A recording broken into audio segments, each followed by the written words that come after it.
guys, it's Mira, and I just wanted to say I'm gonna be reading Septiplier fanfiction today. Yay! But it's only gonna be one shot, so don't be too surprised. Well, if anybody doesn't know what Septiplier is, it's the two fabulous gamers, Jacksepticeye and Markiplier.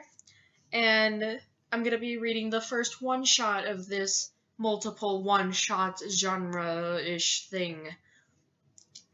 Just so everybody is clear, I have warned you that this is guy-on-guy action, or I don't know if it's that hot or not because I haven't read this yet, but I would like to say that this is Septiplier, so it is guy-on-guy, and I have warned you, and I suggest if you don't like this, click the arrow going back into the left-hand corner, or you can click a video to your right. Anyway, this first chapter is from the Septiplier one-shots by the Gaming Penguin, is called The Tuesday Therapy. I can't speak, I'm sorry. Just a fair warning, I am not good at reading, because my eyes tend to go everywhere. Alright, so, as I said, let us begin. Mark was a therapist working at Southwest's Gray Hospital. He specialized in people who had love problems or depressing thoughts. Why? He doesn't know. Mark just does well with these situations. The hospital got called the other day, a call Mark didn't know about, for a request for a 25-year-old male to come see someone. Mark had an open therapy slot and offered to help this man. Today, Mark was helping this man with whatever problem he had. 11:24. That's the time the clock read. 6 more minutes, Mark thought to himself. He played with his thumbs, patiently waiting for the call from the front desk to signal the patient that the patient was ready. He never got like this. Just today, this very moment, he had excitement, anxiety. Mark couldn't figure it out, couldn't identify his own feelings. Mark wanted to know why he was feeling this way. He couldn't figure it out. He didn't know. As he thought, the time quickly passed. As he was caught off guard when the phone had rung, Mark quickly and quietly stood up and began to, in a very slow and relaxed pace, walk to the waiting room. He scanned the waiting room, looking for this guy. He grabbed the papers from the lady at the front desk, glancing over the important, needed information. "Sean, is there a Sean in here?" Mark loudly exclaimed to the people in the waiting room. He scanned the heads, noticing every detail of every person in the room. He spots a pale man looking in his 20s glance up, hearing his name. Mark smiles patiently at the man as he walks over. Mark extends out his arm, waiting for Sean to shake it. Sean smiles lightly, hesitantly shaking Mark's arm. He leads Sean back. He notices Sean looking down at the ground, refusing to look at others or where they were. As they enter the office, Mark shows Sean where to sit. It takes a seat in his desk chair. "Hello, Sean. I'm Mark, your therapist for this session. I want you to feel safe, secure. Don't be afraid to say anything, and trust me, nothing will exit this room. What you say stays in here." Mark smiles warmly at the 25-year-old man. Sean nods, still looking down. "So what's the problem?"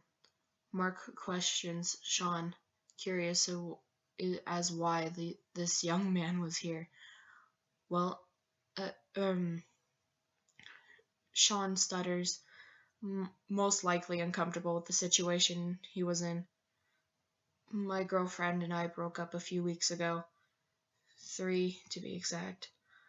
Ever since I've been having these odd, weird, creepy dreams. Sean murmurs to Mark. Mark listens carefully to every word Sean said, writing down notes on his notepad. Mark could hear the thick Irish accent Sean had.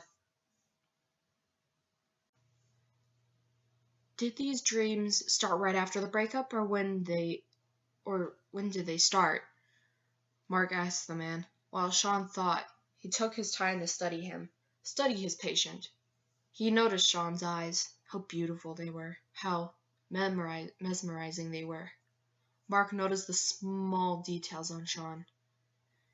Everything from his big bush-like eyebrows to his smile.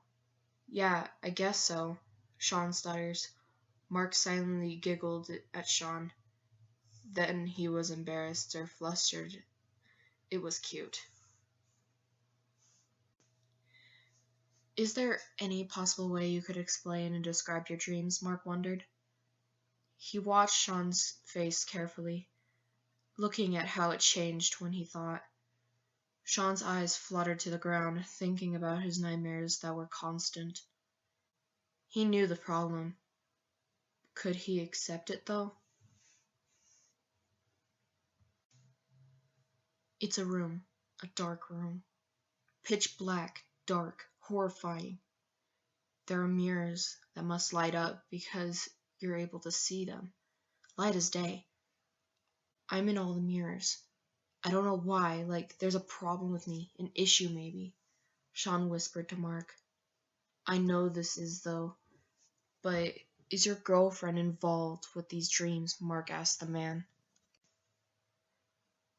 No, she isn't. I see a man telling me things, then the mirrors. Sean explains. Mark continues to scribble down some notes. Sean continues remembering small details of his dreams. I don't know. He mumbles, maybe talking to himself. What do you think, Sean? Mark asks, wonder in his eyes. He couldn't think of anything. No diagnosis. Everything is telling me I'm gay, but I like girls, Sean whimpers. Sean, it seems as though your dreams might be based off of your sexuality, maybe. Also, if you like men and women, you might be bisexual. Mark informs the man, whose eyes widen in amazement. If it makes you feel any better, Sean, I struggle with my sexuality. Eventually, it'll fit and start to feel right. I had a very hard time accepting that I was gay. It's okay. Many people are going to be here to support you. Mark informs Sean, grabbing his hand. Mark couldn't describe what he was feeling, but maybe this patient was someone special. Sean's cheeks become a light shade of red, looking at the floor. I'm bisexual. That sounds correct. Sean giggled. Mark smiled. As the timer of the session beeped, Mark was beginning to feel upset, wanting to spend more time with Sean. He frowned, but got up from his desk chair. He once again extended out his arm for Sean to shake. It seems as though our session for today is over. Would you like to schedule another appointment? Mark told Jack. Jack bites down on his lip, nodding in excitement. Mark looks over at his schedule. Does Tuesday at 1:15 sound good? He questioned. Yes, sir, Sean answered. Call me Mark. Mark laughed, pulling Sean into a hug. You can call me Jack. It's what my friends and family call me, Jack sheepishly told Mark. As Jack exited the office, a small smile formed on his face. Mark couldn't wait for Tuesday. Little did the two men know it, but both couldn't wait to see each other on Tuesday, and each one began counting the minutes to their next session.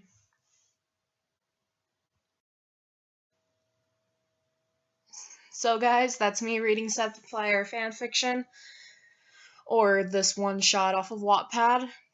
If you want some more, give that a big thumbs up. give it a big thumbs up if it, since I'm a little bit on the downside. If you guys like this, 5 to 10 likes, I'll get up another one uploaded, and I'll see how it goes from there. And I hope to see you guys all in another episode, or I guess you could call this an episode, another reading of fanfiction. And don't forget to leave a comment wondering if you want me to check out some other fanfiction that I could read out for you guys. Anyway, later guys.